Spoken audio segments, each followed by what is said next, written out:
what made you say, well, maybe I want to try something else except just singing? Yeah, I had dropped the mixtape, Winner's Diary 1, and he got a nice buzz, but at the time, Chief Keef and the drill scene was taking off heavy. Yeah. And I was in high school, so I was kind of just like playing around with shit, you know, doing shit for the fun of it, having fun with everything. And I fell into the rapping. So I released like a couple freestyles on Facebook, YouTube, and that shit took off like that, you know. So okay. I was singing at first, but the rapping was what my peers, Chicago, you know, that's what they wanted to hear.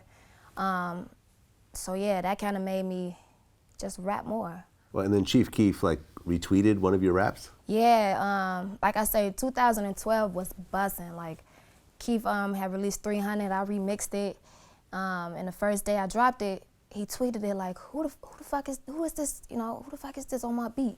She sounded like Nicki, and he threw out another rapper. And after that, it was a wrap. Like I was getting calls for interviews, people wanted me to come in the radio station, videographers were reaching out. Yeah, like Keef had a very strong, you know, hold on Chicago. Like, yeah. For real. He influenced so much. No, I mean, I remember, because Chicago always had a music scene, always had a hip hop scene, because, you know, Common came from Chicago, yeah. Kanye came from Chicago, Twister came from Chicago, Shauna, right. The Brat. Yeah, the Brat. So you see these little, yeah. You know, but it'd be like one person, you know what I'm saying? Right. Or one person, a couple of, you know, like Kanye had a couple dudes who, you know, like GLC and whoever else, but it was like, it wasn't movements. Yeah, and that's key. Yeah, it wasn't movements, it was just clicks. You know, Keef shifted like a whole lot. Like the entire sound of Chicago changed. It did. After, you know what I mean, after 2012. I Don't Like. Like, yes, exactly. Yeah. So, you know, he opened up another lane for artists. You know what I'm saying? Like, people weren't even thinking of Chicago. Like, in my opinion, nobody was really thinking of Chicago as a city for music. You know, it was all about Atlanta, and you know, Atlanta was popping. So Chicago people didn't have an ear. But Keef came in, started acting an ass, like, and people kind of.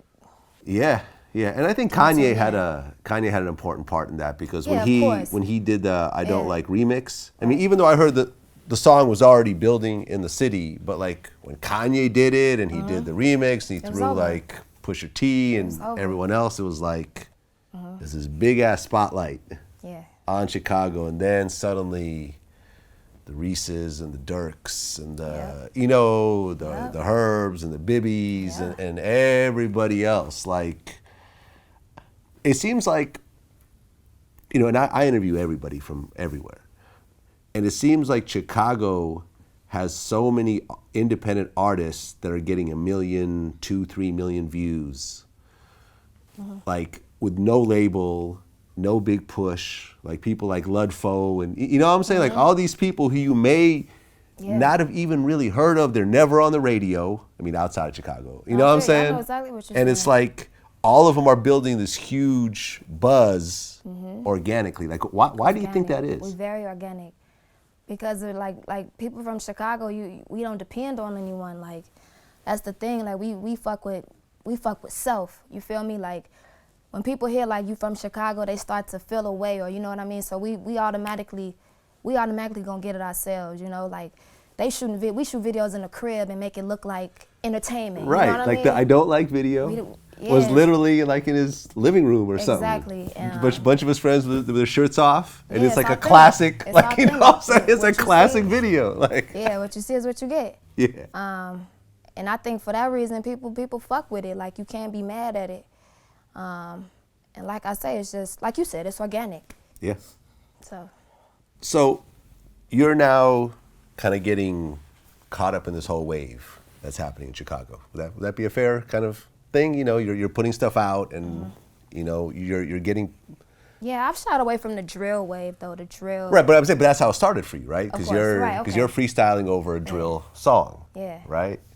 So it starts to go, and then what happens next after that initial step? The ball is rolling. I'm shooting videos. We putting content out. The label start calling, like, for real. I had dropped at least 4 or 5 mixtapes, like recorded in the basement, dropped them. I had all in nice high buzz. school. You This dropped is 5 all- mixtapes in high school. This is all in high school. Dope. But yeah, that's another story. I made it work, but yeah, like I'm dropping music. I'm getting booked for small shows and stuff like that. And yeah, like I say, labels started reaching out very early. Chicago was hot, you know what I mean? Like Yeah. people were reaching out, like trying to do wild things, like for real. So like when labels are reaching out, are you getting deals or are they just sort of poking around? Poking around, snooping for information. And that was the biggest thing. I think like when people were first coming, like Chicago was exploited, you know what I'm saying? So it was easy to just throw any number and you might like a regular person would have just jumped. Yeah. You know what I mean? But like I say, I kind of knew it was something bigger waiting on me. So I was very like I slowed shit down. I didn't want to just jump out there on a ledge because you always just hear about like fuck shit happening. I wanted to make sure I would be good with whoever I signed with and have a good back end. So what was it like your senior year in high school? Was it kind of tough with everything that started happening? Man, my senior year was crazy. I got so much hate in high school because I was like coming up and I had like a few, I was working my ass off, so I had a nice change in my pocket. My friends was bossed up with me. So we caught a lot of hate. And by senior year, I had to like leave school early. I had to leave, I left like 6 months earlier than graduation. Just because it was too much. Like it was just a lot of bullshit. So yeah, my senior year, I spent it, I did like, I don't want to say they put me out, but they gave me like an ultimatum. You either finished on the computer. It was just like a bunch of bullshit. I had girls hating. I had, like, it was bad, man. Like I was becoming successful. People knew my name. So I was catching a lot of hate in the different grades and stuff like that. So I finished class on the computer. And once I did that, I was able to just move around the world. I didn't have to go to school every day. Mm-hmm. And that's how it went. Senior year, I got to work even more. Yeah, it was fun though. Like after I got past the school shit, that's when it got fun.